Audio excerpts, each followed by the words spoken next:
बिस्मिल्लाहिर्रहमानिर्रहीम जी, अस्सलाम वालेकुम। ट्रांसफ़र ऑफ प्रॉपर्टी एक्ट हमारा चल रहा है और इसके अंदर जो आज टॉपिक हम शुरू करेंगे, जो क्वेश्चन है हमारा रेलिवेंट इसके अंदर आज वो है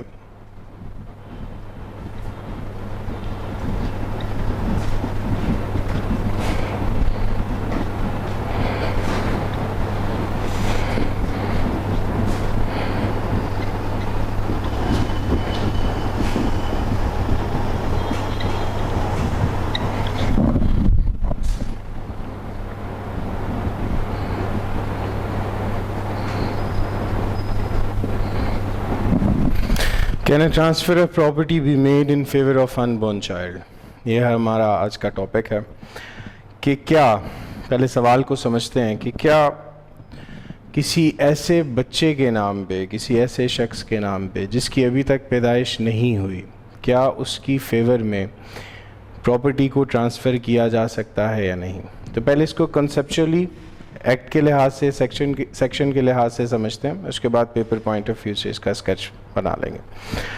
ओके जी, फर्स्टली हमने एक सेक्शन जो अभी तक पढ़ चुके हैं उसकी बात करते हैं। That was section 5 of transfer of property act. और सेक्शन 5 के अंदर हमने एक प्रिंसिपल पढ़ा, जिस प्रिंसिपल में हमने कहा कि property can only be transferred from one living person to another living person,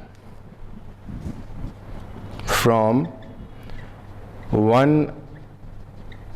living person to another living person।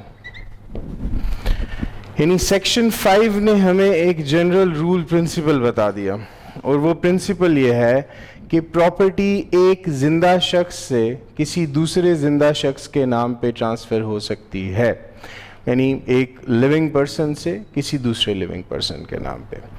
अब ये जनरल रूल या जनरल प्रिंसिपल है जो हमारे पास अवेलेबल है सेक्शन 5 में। अब इसी जनरल रूल की अगर एक्सेप्शन देखें हम,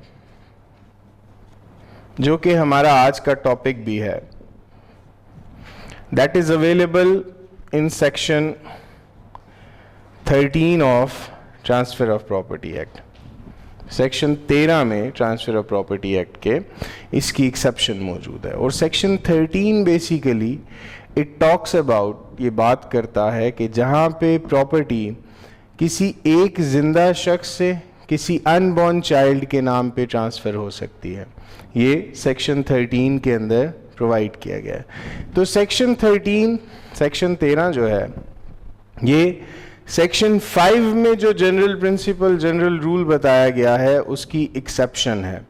अब ये एक्सेप्शन कैसे है और सेक्शन 13 कहता क्या है इस हवाले से, उसको पहले पढ़ते हैं। सेक्शन 13 जी, transfer for benefit of unborn person where on a transfer of property an interest therein is created for the benefit of a person not in existence at the date of the transfer। यानी कि जहाँ पे transfer की गई कोई property, और जब property transfer की गई तो उसी प्रॉपर्टी के अंदर किसी ऐसे शख्स के लिए इंटरेस्ट क्रिएट किया गया, किसी ऐसे शख्स के नाम पे इंटरेस्ट क्रिएट किया गया उस प्रॉपर्टी के हवाले से, जो शख्स या जिसकी अभी पैदाइश नहीं हुई। At the date of transfer, जिस तारीख को वो ट्रांसफ़र की जा रही है उस तारीख को, subject to a prior interest created by the same transfer, the interest created for the benefit of such person shall not take effect unless it extends to the whole of the remaining interest of the transferor in the property. अब जब interest create किया गया तो उस time पे उस बच्चे की, उस शख्स की पैदाइश नहीं हुई उस डेट के ऊपर, लेकिन जो इंटरेस्ट बनाया गया उसी इंटरेस्ट के ऊपर एक प्रायर इंटरेस्ट, एक पहले इंटरेस्ट क्रिएट कर दिया गया किसी जिंदा शख्स के नाम पे। यानी जो सेक्शन 13 है वो बेसिकली एक प्रोसीजर बता रहा है कि अगर किसी अनबॉर्न चाइल्ड के नाम पे आपने कोई प्रॉपर्टी ट्रांसफ़र करनी है तो उसका एक प्रॉपर प्रोसीजर है, और वो प्रोसीजर के अंदर पहली बात क्या है कि आप किसी जिंदा शख्स के नाम पे उसी प्रॉपर्टी के कुछ हिस्से के ऊपर इंटरेस्ट या उस प्रॉपर्टी के ऊपर इंटरेस्ट किसी जिंदा शख्स का क्रिएट कर देंगे। अब जब उसका इंटरेस्ट क्रिएट कर देंगे तो उसके बाद जो दूसरी कंडीशन है जरूरी, वो क्या है? Whole of the remainder. जो बाकी जितना इंटरेस्ट बचेगा वो सारे का सारा इंटरेस्ट किसकी तरफ जाना चाहिए? अनबॉर्न चाइल्ड की तरफ जाना चाहिए, और वो हमेशा के लिए उस अनबॉर्न चाइल्ड की तरफ जाना चाहिए, इन परपेचुइटी जाना चाहिए, विदाउट एनी कंडीशन और रिस्ट्रिक्शन। एक एग्जांपल इसके हवाले से लिखते हैं ताकि बात समझ आए हमें बेहतर तरीके से। ए जो है, he wants to create interest of an unborn child B, जिसकी पैदाइश कल को होनी है।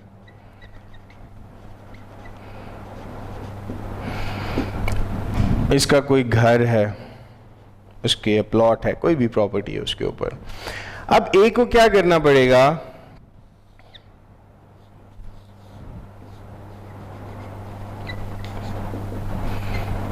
ए को सबसे पहले एक इंटरेस्ट क्रिएट करना है in favour of C, who is a living person.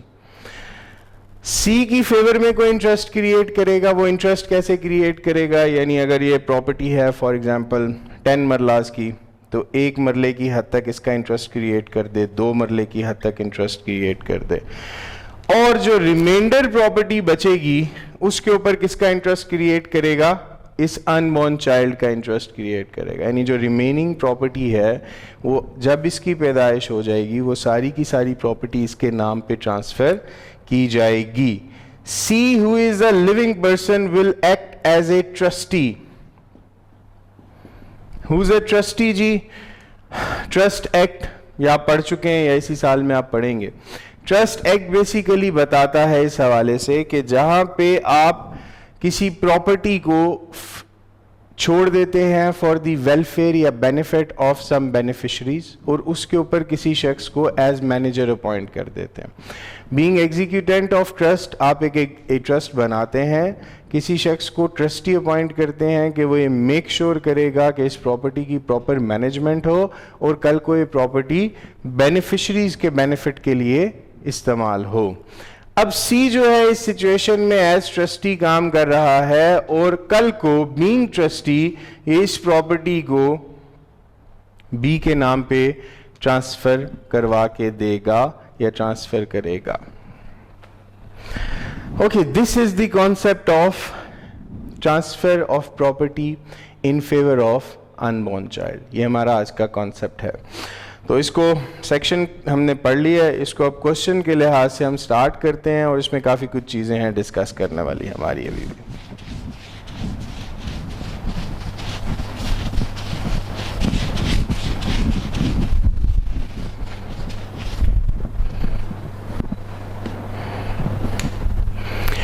Okay जी, सबसे पहले आ गया हमारे पास इसमें जनरल रूल।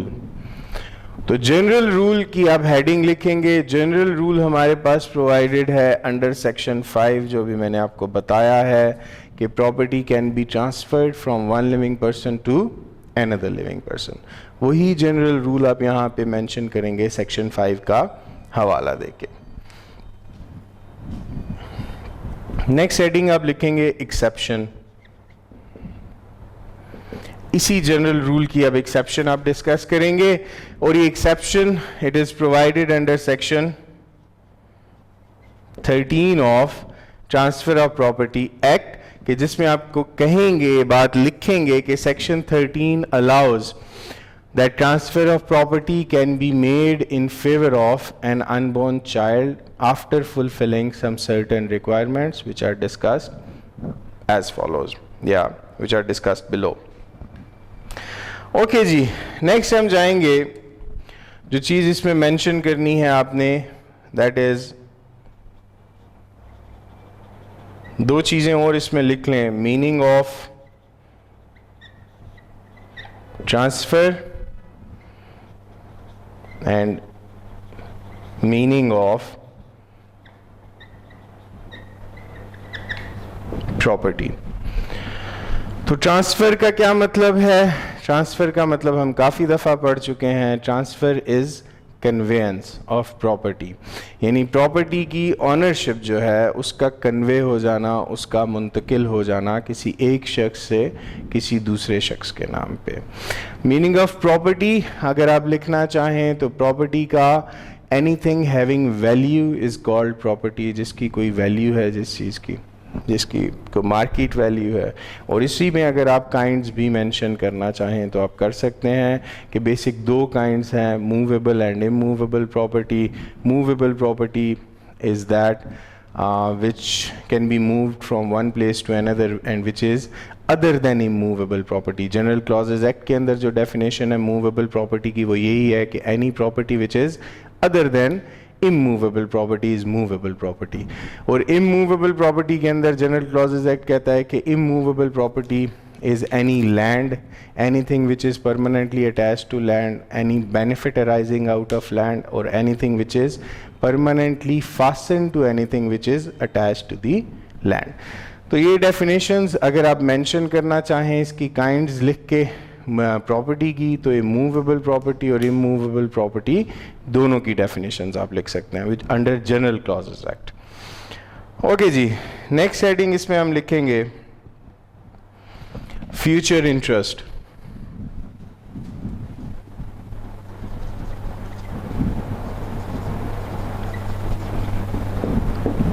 तो सेक्शन 13 के अंदर जो इंटरेस्ट क्रिएट किया जा रहा है that interest is a future interest. ये चीज़ समझने की कोशिश करेंगे हम कि फ्यूचर इंटरेस्ट से क्या मुराद है। फ्यूचर इंटरेस्ट से मुराद ये है कि आप आज किसी को कोई इंटरेस्ट ट्रांसफर नहीं कर रहे, बल्कि कल किसी डेट के ऊपर किसी के नाम पे कोई इंटरेस्ट ट्रांसफर होना है। काइंड्स ऑफ राइट्स अगर आपने पढ़े हो इंग्लिश ज्यूरिस्प्रूडेंस में या देखे हो, कहीं नज़र से गुजरा हो, तो उसके अंदर दो काइंड्स ऑफ राइट्स मौजूद हैं, vested and contingent.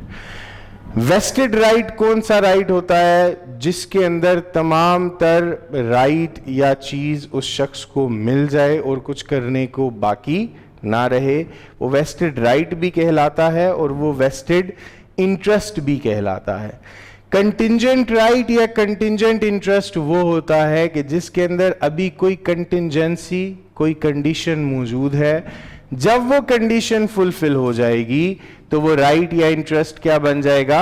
Vested right या वेस्टेड इंटरेस्ट बन जाएगा। तो फ्यूचर इंटरेस्ट जो है, future interest is basically a contingent interest, कि इसके अंदर कल को ये इंटरेस्ट किसी शख्स को मिलना है और उसके अंदर कोई कंडीशन मौजूद है, जब वो कंडीशन पूरी हो जाएगी तो वो इंटरेस्ट प्रेजेंट इंटरेस्ट भी बन जाएगा, जैसे ही कंडीशन फुलफिल होगी, और वो वेस्टेड इंटरेस्ट भी बन जाएगा।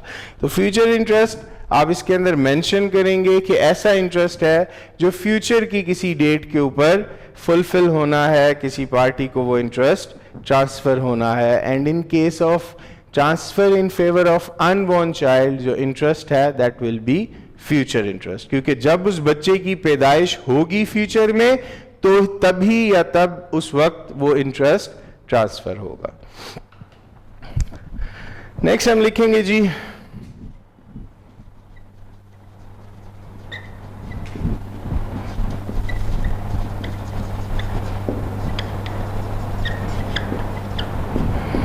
Conditions for valid transfer.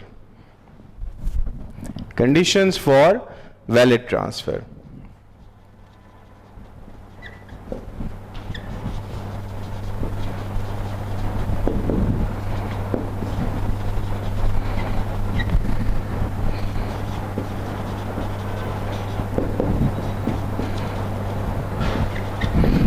तो वैलिड ट्रांसफर जो है in favour of unborn child, उसकी कंडीशंस क्या हैं? तो सबसे पहली उसकी जो कंडीशन है, that condition is creation of interest in favour of a living person. यानी अगर आपने किसी अनबॉर्न चाइल्ड के नाम के ऊपर कोई इंटरेस्ट क्रिएट करना है, कोई प्रॉपर्टी ट्रांसफर करनी है, तो ये ज़रूरी है कि आप इंटरेस्ट क्रिएट करेंगे किसी जिंदा शख्स के नाम पे, who will act as a trustee, कि उसकी कल को जिम्मेदारी होगी वो प्रॉपर्टी प्रॉपरली ट्रांसफ़र करा के देने की उस अनबॉर्न चाइल्ड के नाम पे। तो ये पहली कंडीशन है, creation of interest in favour of a living person, कि अनबॉर्न चाइल्ड के नाम पे अगर मैं प्रॉपर्टी ट्रांसफ़र करना चाह रहा हूँ और मैं चाहता हूँ कि कल को जब उसकी पैदाइश हो तो उसके नाम पे प्रॉपर्टी ट्रांसफ़र हो जाए, तो आज मेरे लिए ज़रूरी है कि मैं कोई ऐसी डीड नहीं बना सकता जिसके अंदर आज किसी शख्स के नाम पे कोई इंटरेस्ट क्रिएट ही ना करूं और सिर्फ ये लिख दूं कि कल जब उस बच्चे की पैदाइश होगी तो ये प्रॉपर्टी उसको चली जाए। सिर्फ ये लिखने से वो प्रॉपर्टी उसको नहीं जाएगी। क्यों? क्योंकि मैंने किसी शख्स का, किसी लिविंग पर्सन का उसके ऊपर इंटरेस्ट क्रिएट नहीं किया। जब लिविंग पर्सन का इंटरेस्ट किसी जिंदा शख्स का इंटरेस्ट क्रिएट होगा और वो जिंदा शख्स फिर कल को he will act as a trustee और वो उस प्रॉपर्टी को उसके नाम पे ट्रांसफर करवा के देगा। सेकंड जो इसमें कंडीशन है,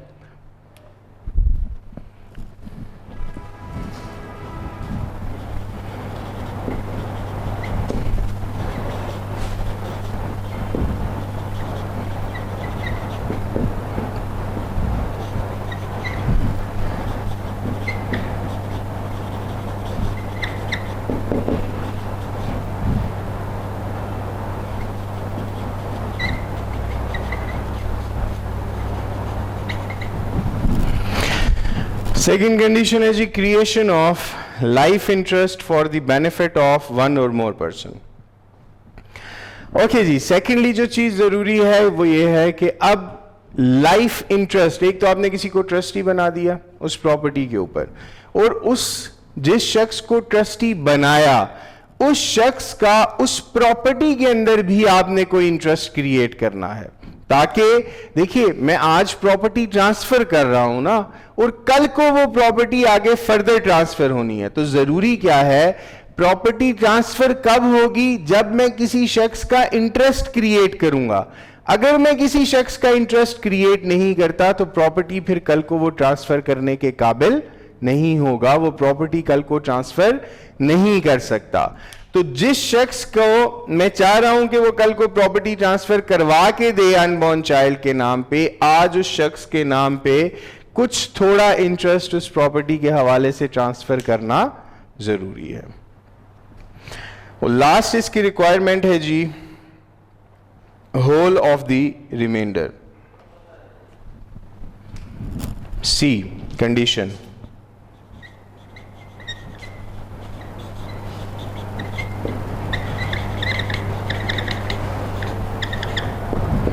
होल ऑफ द रिमाइंडर, कि अब जो प्रॉपर्टी रिमेनिंग है that will be completely transferred in the name of the unborn child, और रिमाइंडर यानी बकाया, और वो जो प्रॉपर्टी उसको ट्रांसफर की जाएगी वो ट्रांसफर भी सिर्फ उसकी जिंदगी के लिए नहीं है बल्कि हमेशा के लिए उस अनबॉर्न चाइल्ड के नाम पे वो प्रॉपर्टी ट्रांसफर कर दी जाएगी। इससे मुराद ये है कि when that unborn child gets birth, तो उसके बाद उस प्रॉपर्टी के ऊपर कंप्लीट इख्तियार उस अनबॉर्न चाइल्ड का होगा। In case of his death वो प्रॉपर्टी उसी अनबॉर्न चाइल्ड की इनहेरिटेंस में जाएगी और उसी की विरासत के तहत कल को वो प्रॉपर्टी डिस्ट्रीब्यूट होगी। क्यों? क्योंकि प्रॉपर्टी अब उसके नाम पे ट्रांसफर हो चुकी है, उसकी मलकियत है। तो जब मलकियत कोई किसी चीज के ऊपर किसी शख्स की आ जाती है तो आफ्टर हिज डेथ वो उसी की इनहेरिटेंस के लिहाज से डिवाइड या डिस्ट्रीब्यूट होती है। ओके जी, दीज वर दी कंडीशंस। ये कंडीशंस मेंशन करने के बाद नेक्स्ट मेन हेडिंग पे चलेंगे हम। 3 ही कंडीशंस हैं इस सेक्शन की, सेक्शन 13 की।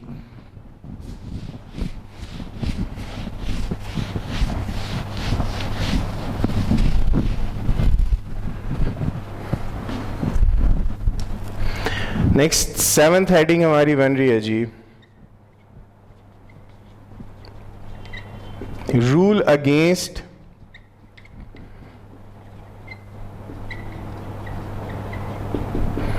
Double possibilities. देखिए, एक अनबॉर्न चाइल्ड या जनरेशन के नाम पे तो प्रॉपर्टी ट्रांसफर की जा सकती है, लेकिन 2 अनबॉर्न जनरेशंस के नाम के ऊपर प्रॉपर्टी ट्रांसफर नहीं की जा सकती। यानी अगर ए कहता है कि ये प्रॉपर्टी बी जो कि अनबॉर्न चाइल्ड है, ये अगर कल को मेरी औलाद हुई तो इसके नाम पे मैं फलां प्रॉपर्टी ट्रांसफर करता हूं, तो ये बात तो यहां तक करने का इख्तियार ए के पास मौजूद है। लेकिन साथ कहता है कि कल को जो उसकी औलाद होगी सी, सेकंड जनरेशन, तो उसको भी मैं ये फलां प्रॉपर्टी ट्रांसफर आज ही कर रहा हूं। ये करने का इख्तियार ए के पास मौजूद नहीं है। यानी एक जनरेशन की हद तक जो ट्रांसफर है वो ट्रांसफर करने का इख्तियार किसी शख्स के पास मौजूद है, लेकिन दूसरी जनरेशन की हद तक ट्रांसफर करने का इख्तियार उसके पास मौजूद नहीं है। यानी डबल पॉसिबिलिटी जहां पे आ जाएगी तो उस डबल पॉसिबिलिटी के ऊपर प्रॉपर्टी ट्रांसफर नहीं होगी। सिंगल पॉसिबिलिटी, एक जनरेशन की हद तक प्रॉपर्टी ट्रांसफर करने का अंडर सेक्शन 13 इख्तियार मौजूद रहेगा।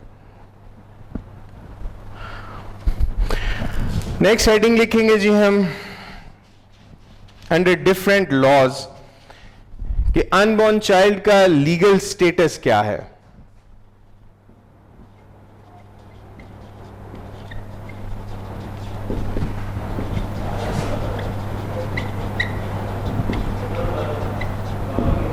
ज्यूरिस्प्रूडेंस के लिहाज से जी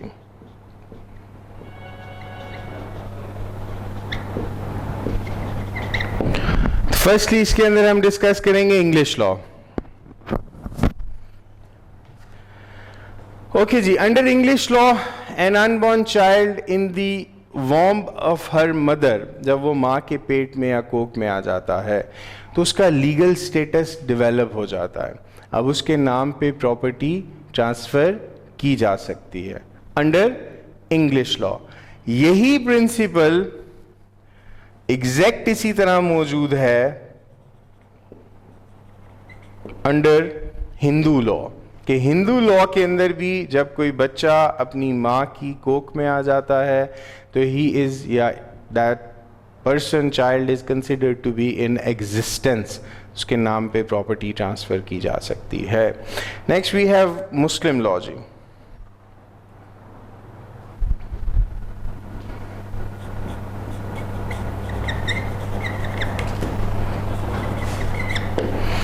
मुस्लिम लॉ का प्रिंसिपल इससे थोड़ा सा डिफरेंट है। मुस्लिम लॉ के अंदर, हमारी कानून शरीयत के अंदर, अगर एक बच्चा 2 साल के अंदर उसकी पैदाइश हो जाए तो फिर वो अपने वालिद से प्रॉपर्टी इनहेरिट करने के काबिल होता है। अगर किसी बच्चे की विदिन 2 ईयर्स बर्थ हो जाए तो फिर वो अपने वालिद से प्रॉपर्टी इनहेरिट करने का हकदार कहलाता है। तो ये 3 कॉन्सेप्ट्स हैं legal status of unborn child. Last के अंदर एक सवाल आप लोगों के जहन में सुनते हुए शायद आए कि विदिन 2 ईयर्स की बात हम क्यों कर रहे हैं। एक नेचुरल प्रोसेस है ऑफ 9 मंथ्स के जिसके अंदर बच्चे की पैदाइश होनी होती है। तो विदिन 2 ईयर्स की बात हम इसलिए कर रहे हैं कि अगर ऐसा होता था कि 9 मंथ से ज़्यादा टाइम एक्सीड कर जाता था डिलीवरी के अंदर, ठीक है, हज़रत इमाम अबू हनीफ़ा रहमतुल्लाह अलैह की पैदाइश तकरीबन 25-26 माह के बाद हुई, तो इसी वजह से ये प्रिंसिपल मौजूद है 2 साल की हद तक। ओके जी, नेक्स्ट जो चीज़ इसके अंदर हम लिखेंगे that is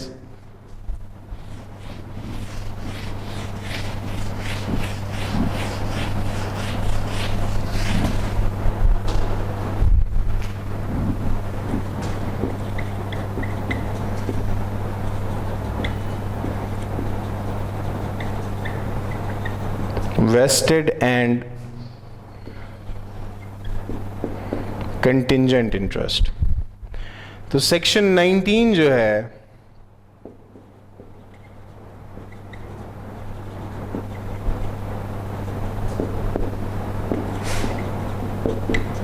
is about vested interest. Section 19 पहले पढ़ते हैं, फिर इसको डिस्कस करते हैं जी. सेक्शन 19 कहता है where on a transfer of property an interest therein is created in favor of a person without specifying the time when it is to take effect, or in terms specifying that it is to take effect forthwith or on the happening of an event which must happen. Such interest is vested unless a contrary intention appears from the terms of the transfer. A vested interest is not defeated by the death of the transferee before he obtains possession. An interest explanation, an intention that an interest shall not be vested is not to be inferred merely from a provision whereby the enjoyment thereof is postponed, or whereby a prior interest in the same property is given or reserved to some other person, or whereby income arising from the property is directed to be accumulated until the time of enjoyment arrives, or from a provision that if a particular event shall happen, the interest shall pass to another person. What is vested interest जी? Vested interest ऐसा interest है कि जिसके ऊपर एक simply समझने वाली बात यह है कि जो इंटरेस्ट आपको कंप्लीटली मिल गया, दैट इज वेस्टेड इंटरेस्ट. जिसके ऊपर अब कुछ करने के लिए बाकी नहीं रहा, जिसके ऊपर अब कोई कंडीशन बाकी नहीं रही, that interest is vested interest. या अगर कोई कंडीशन उसके ऊपर है तो वो कंडीशन किस सर्कमस्टेंस के ऊपर डिपेंड करती है? वो कंडीशन ऐसे सर्कमस्टेंस के ऊपर डिपेंड करती है कि जो काम होना ही होना है. यानी अगर कोई शख्स कहता है कि मैं परसों तुम्हें गरूब आफ्ताब के बाद ये प्रॉपर्टी ट्रांसफर कर दूंगा, अब आज ही वो इंटरेस्ट वेस्टेड हो गया. क्यों? क्योंकि परसों गरूब आफ्ताब होना ही है, एक निज़ाम कुदरत है, that is a universal truth. तो फिर वो आज ही इंटरेस्ट क्या बन जाएगा? वेस्टेड इंटरेस्ट बन जाएगा.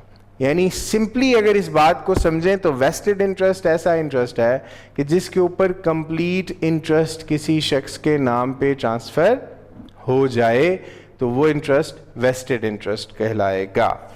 Section 20 talks about, sorry section 20 नहीं, section 21 talks about contingent interest.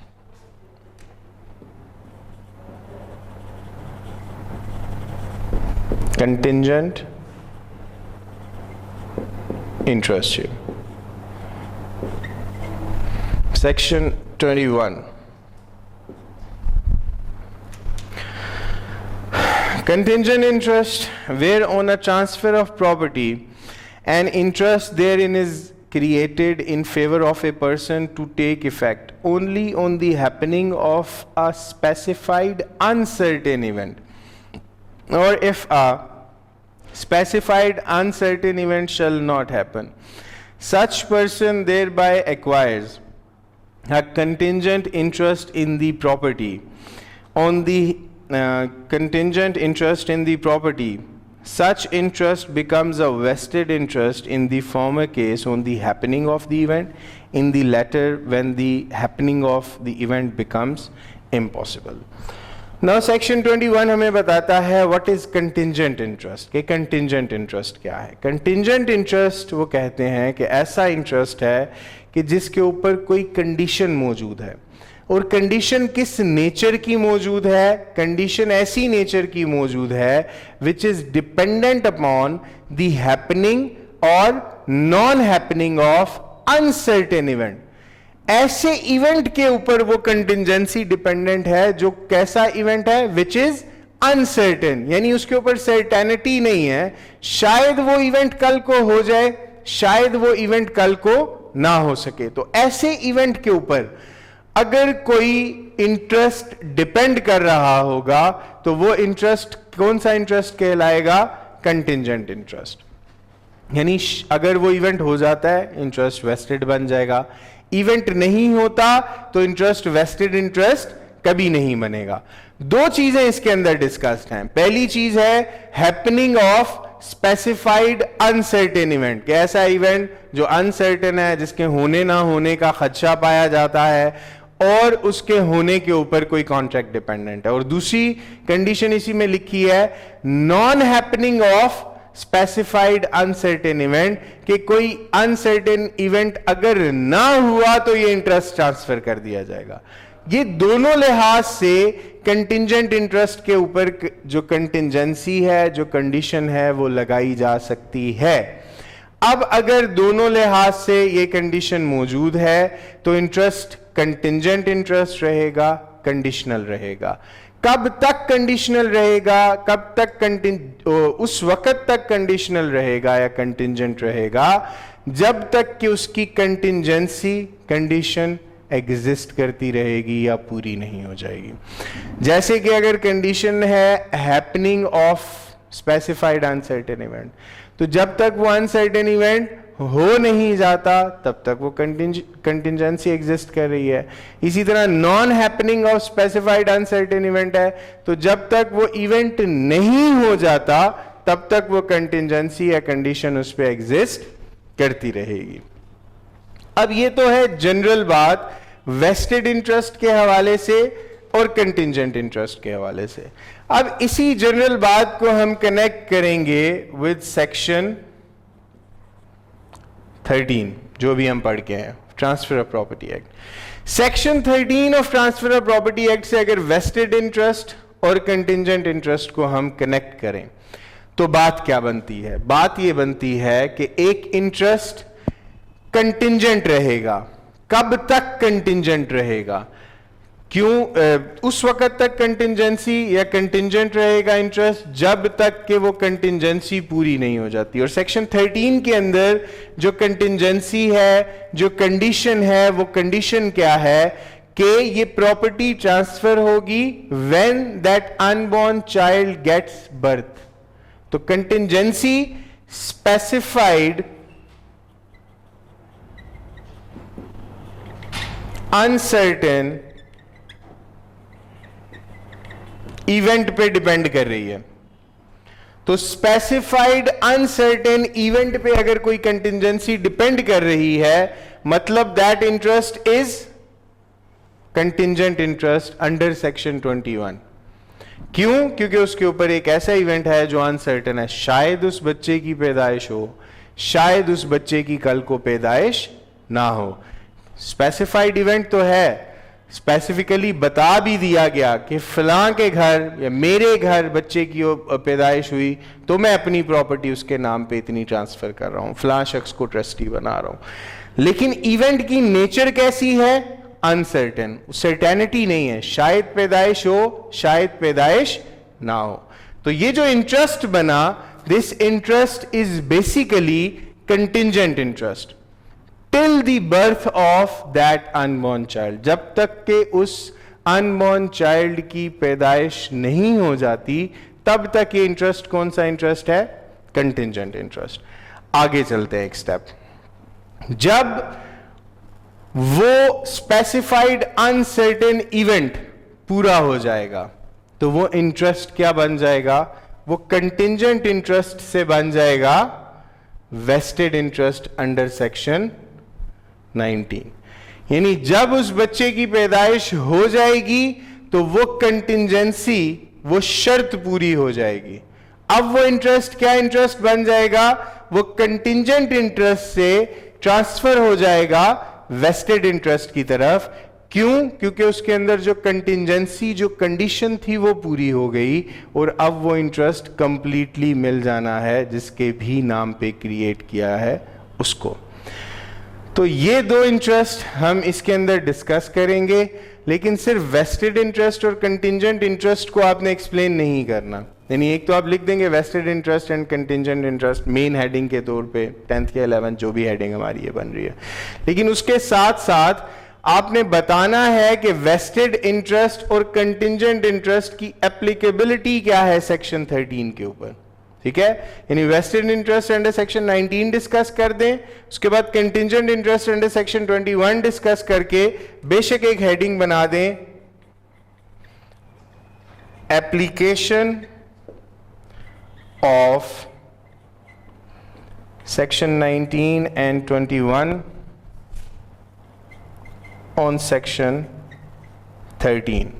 ये हेडिंग बना दीजिए कि सेक्शन 19 और सेक्शन 21 अब सेक्शन 13 से रेलिवेंट कैसे है, कैसे एप्लीकेबल है सेक्शन 13 के ऊपर, तो इसके अंदर आपने वही बात एक्सप्लेन करनी है जो मैंने अभी एक्सप्लेन की कि सेक्शन 13 के अंदर स्पेसिफाइड अनसर्टेन इवेंट है, वो अनसर्टेन इवेंट उसको कंटिंजेंट इंटरेस्ट बना रहा है, लेकिन जब वो अनसर्टेन इवेंट पूरा हो जाएगा, जब उस बच्चे की पैदाइश हो जाएगी, तो वो इंटरेस्ट क्या बन जाएगा, वेस्टेड इंटरेस्ट बन जाएगा। ये चीज आप इस हेडिंग के अंदर, हेडर के अंदर एक्सप्लेन करेंगे जी।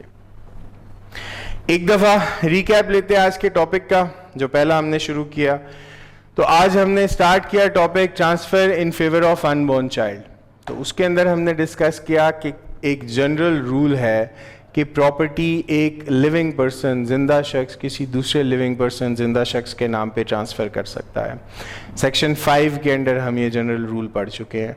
उसके साथ हमने फिर डिस्कस किया कि सेक्शन 13 जो है ट्रांसफ़र ऑफ प्रॉपर्टी एक्ट का, वो इस जनरल रूल की एक्सेप्शन है, जो कि हमें बताती है कि प्रॉपर्टी एक जिंदा शख्स से किसी अनबॉर्न चाइल्ड के नाम पे भी ट्रांसफ़र की जा सकती है, लेकिन उसकी कंडीशन है, और वो कंडीशंस क्या हैं कि उस प्रॉपर्टी के ऊपर किसी भी लिविंग पर्सन का इंटरेस्ट क्रिएट करना ज़रूरी है, किसी लिविंग पर्सन को उस प्रॉपर्टी के ऊपर ट्रस्टी भी बनाना ज़रूरी है, और होल ऑफ द रिमाइंडर के हवाले से, यानी जितनी प्रॉपर्टी बाकी बची और फॉर द लाइफ टाइम उस प्रॉपर्टी का कंप्लीट बेनिफिट ट्रांसफ़र हो जाएगा इन the name of unborn child. फिर हमने डिफरेंट लॉज के अंदर लीगल स्टेटस पढ़ा अनबॉर्न चाइल्ड का, इंग्लिश लॉ, हिंदू लॉ और मुस्लिम लॉ के अंडर, और उसके बाद हमने डिस्कस किया vested interest under section 19 and contingent interest under section 21।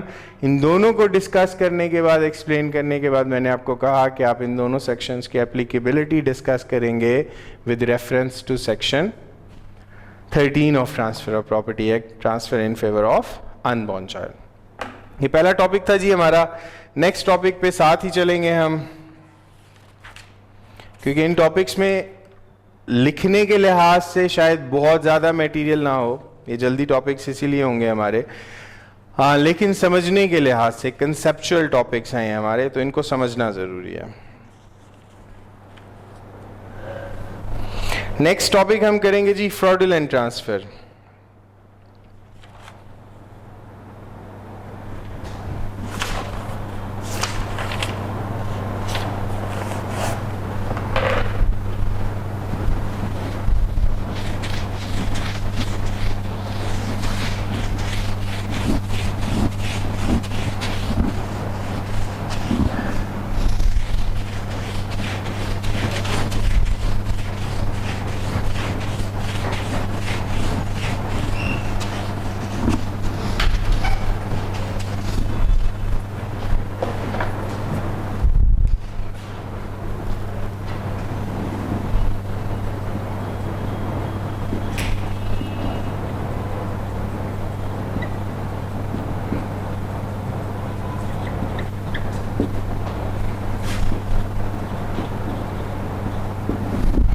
What is fraudulent transfer under section 53 of Transfer of Property Act? पहले सेक्शन 53 जिस तरीके से हम चल रहे हैं उसको पढ़ते हैं, उसके बाद इस चीज़ को समझने की कोशिश करते हैं जी। ओके जी, fraudulent transfer under section 53। Section 53 क्या कहता है? सेक्शन 53 कहता है every transfer of immovable property made with intent to defeat or delay the creditors of the transferor shall be voidable at the option of any creditor so defeated or delayed। तो firstly fraudulent transfer वो कहते हैं कि जहां पे कोई भी property किसी शख्स ने ट्रांसफर की और किस नीयत से ट्रांसफर की, अपने क्रेडिटर्स को धोखा देने की नीयत से ट्रांसफर की, तो ऐसी कोई भी ट्रांसफर वैलिड ट्रांसफर कंसिडर या तस्वर नहीं की जाएगी, और ये ट्रांसफर वॉइडेबल होगी at the option of creditors. पहली सिचुएशन, ए ने बी और सी से लोन लिया, अब उसके अगेंस्ट उसने कोई प्रॉपर्टी पाबंद की या नहीं की। हम एग्जांपल रख लेते हैं जी, उसके अगेंस्ट उसने अपना एक प्लॉट पाबंद किया। उसने श्योरिटी या गारंटी के तौर पे या मोर्गेज करके जिस भी तरह से उसने अपना ये प्लॉट पाबंद कर दिया। अब इस सिचुएशन के अंदर बी और सी को जब लोन वापस नहीं मिलेगा तो बी और सी जो कौन है, क्रेडिटर्स हैं ए के, वो ए की प्रॉपर्टी के अगेंस्ट प्रोसीड कर सकते हैं टू रिकवर देयर लोन। और अगर बी और सी जो कि क्रेडिटर्स हैं जिन्होंने लोन दिया हुआ है वो इसकी प्रॉपर्टी के अगेंस्ट प्रोसीड करना चाह रहे हैं और ए जस्ट टू डिफ्रॉड देम, इनको धोखा देने के लिए वो प्रॉपर्टी आगे जी के नाम पे ट्रांसफर कर देता है ताकि बी और सी इस प्रॉपर्टी को, इस प्लॉट को अपने नाम पे ना ट्रांसफर करवा सकें या इस प्रॉपर्टी के अगेंस्ट प्रोसीड करके अपने पैसे ना रिकवर कर सकें। तो ए ने क्या किया, इनको धोखा देने के लिए अपने क्रेडिटर्स को वो प्रॉपर्टी जी के नाम पे ट्रांसफर कर दी। तो ये जो ट्रांजैक्शन है between A and G to defraud the creditors को धोखा देने के लिए, this transaction is basically fraudulent transfer. ये जो ट्रांसफर है ये फ्रॉडुलेंट ट्रांसफर है और ये ट्रांसफर, ये बात लिखी हुई है, transferor, creditors of the transfer shall be voidable at the option of any creditor so defeated और डिलेड। ये दोनों या ये दोनों में से कोई भी इंडिविजुअली इस ट्रांसफर को वॉइड करवा सकता है कोर्ट से, यानी ये ट्रांसफर क्रेडिटर्स या किसी एक क्रेडिटर की ऑप्शन के ऊपर वॉइडेबल ट्रांसफर होगी, यानी वो क्रेडिटर चाहे तो उसको कोर्ट से वॉइड करा दे, चाहे तो उस ट्रांसफर को अलाउ कर दे। ये अभी तक हमने एक बात इसके अंदर डिस्कस कीजिए, सेक्शन 53 पहली बात ये हमने डिस्कस कर ली। दूसरी बात पे चलते हैं। ओके, सब क्लॉज 1 में ही आगे, nothing in this sub section shall impair the rights of A transferee in good faith and for consideration. Nothing in this section, subsection shall affect any law for the time being in force relating to insolvency.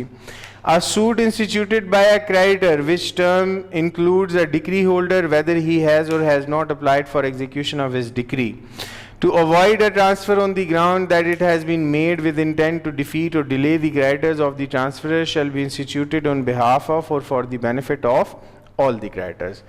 देखिए दूसरी situation पहले discuss करते हैं। दूसरी situation ये है कि वो कह रहे हैं, पहला तो ये हो गया कि इसने जानबूझ के इनको डिफ्रॉड करने के लिए दोनों ने मिली भगत करके ट्रांसफरर, इस सारी सिचुएशन में प्लॉट इसने इसको ट्रांसफर किया है, ए ने जी को, अपने क्रेडिटर्स को धोखा देने के लिए। तो ये कौन है, ही इज ट्रांसफरर, और ये कौन है, he is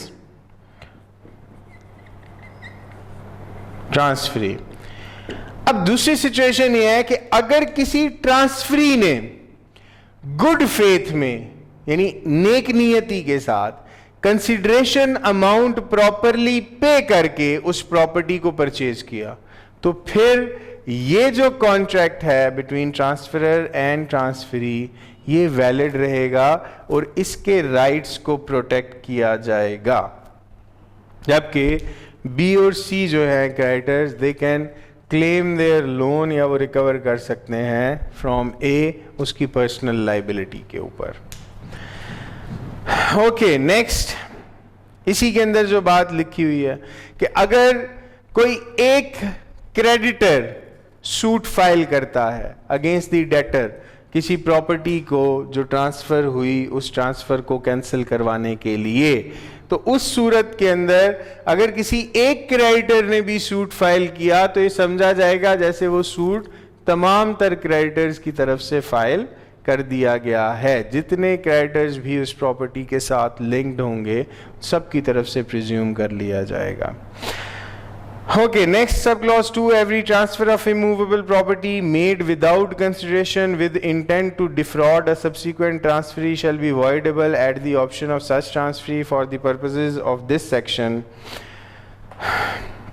No transfer be made without consideration shall be deemed to have been made with intent to defraud by reason only that a subsequent transfer for consideration was made जी। Okay जी, अब अगर कोई transfer की गई, जो transfer की गई विदाउट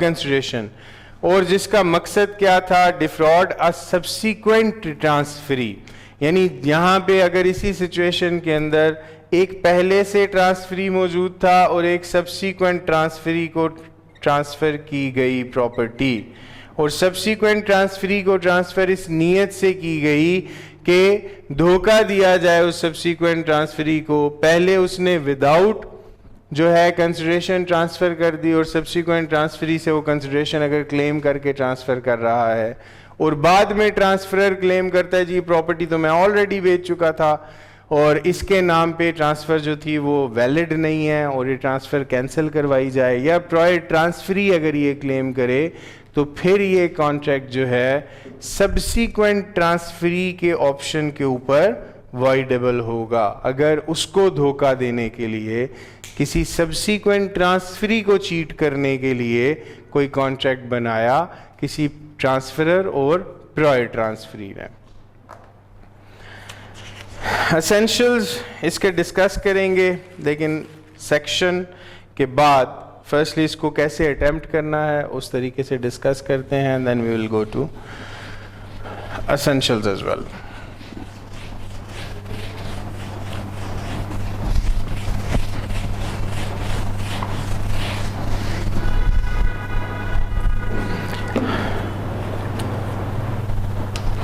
ओके जी, सबसे पहले विल डिस्कस फ्रॉड।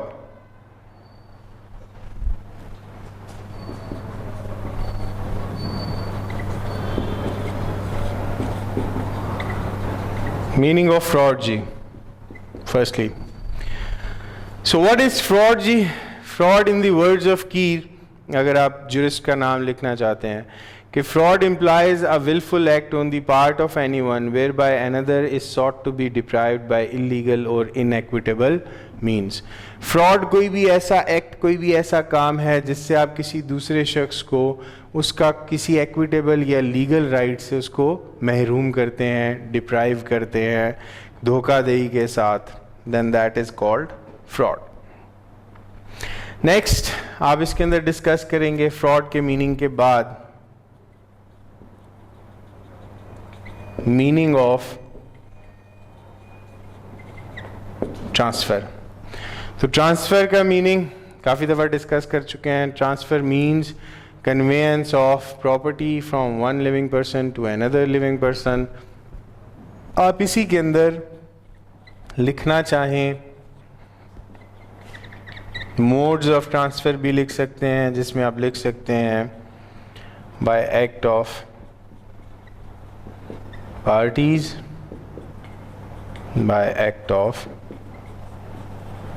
law। तो ये दोनों चीज़ें आप इसके अंदर मेंशन कर सकते हैं कि ट्रांसफ़र कन्वेंस है और किस किस तरीके से हो सकती है, पार्टीज़ के एक्ट से हो सकती है और लॉ के एक्ट से हो सकती है। लॉ हम डिस्कस कर चुके हैं, इनहेरिटेंस वगैरह उसकी एग्जांपल है, और पार्टीज़ जो हम मोड्स पढ़ चुके हैं, सेल, गिफ्ट एक्सचेंज एटसेट्रा, वो सारे इसके अंदर फॉल करते हैं। ओके जी, next you'll write down the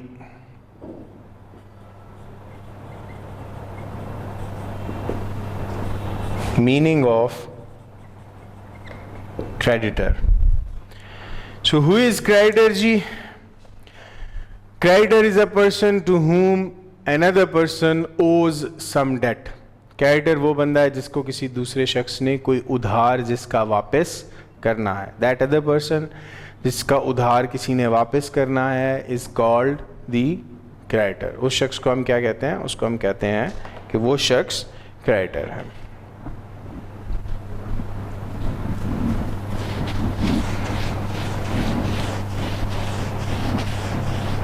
next heading पे चलेंगे।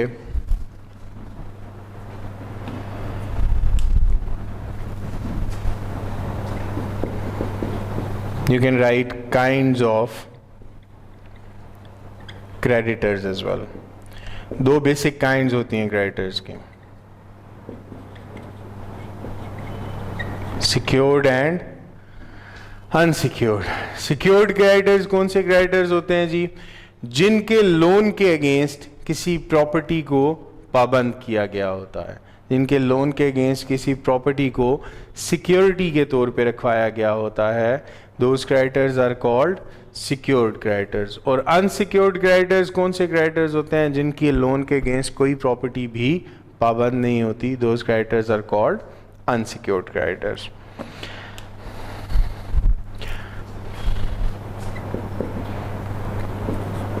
नेक्स्ट हेडिंग है हमारी एम ऑफ सेक्शन 53। ये सारी बातें हम लिख इसलिए रहे हैं क्योंकि इसकी वजह से आपका कंटेंट या मटेरियल बेहतर हो जाएगा और थोड़ा बढ़ जाएगा।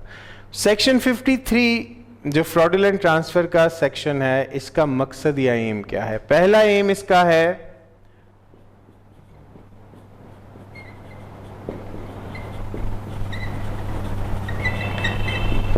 टू प्रोटेक्ट क्रेडिटर्स, यानी सबसे पहले सेक्शन 53 किसकी प्रोटेक्शन को मलहूज़े खातिर रखेगा?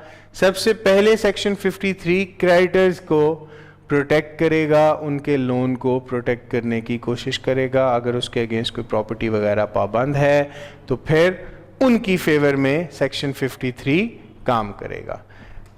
दूसरे नंबर पे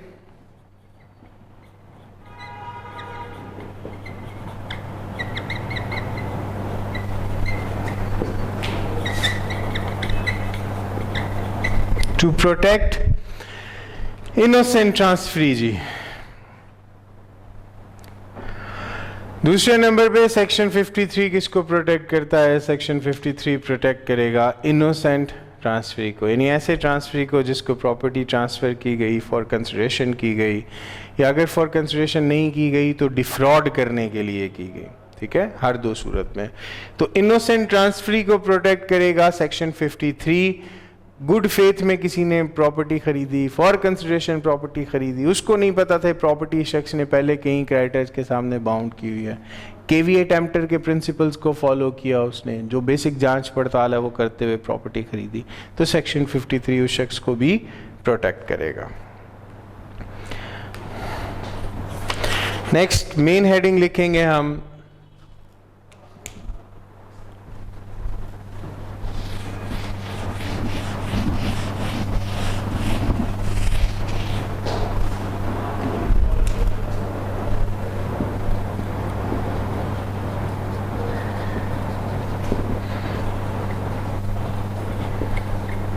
फ्रॉडुलेंट ट्रांसफ़र जी, और इसके बाद फ्रॉडुलेंट ट्रांसफ़र को हम डिस्कस करेंगे।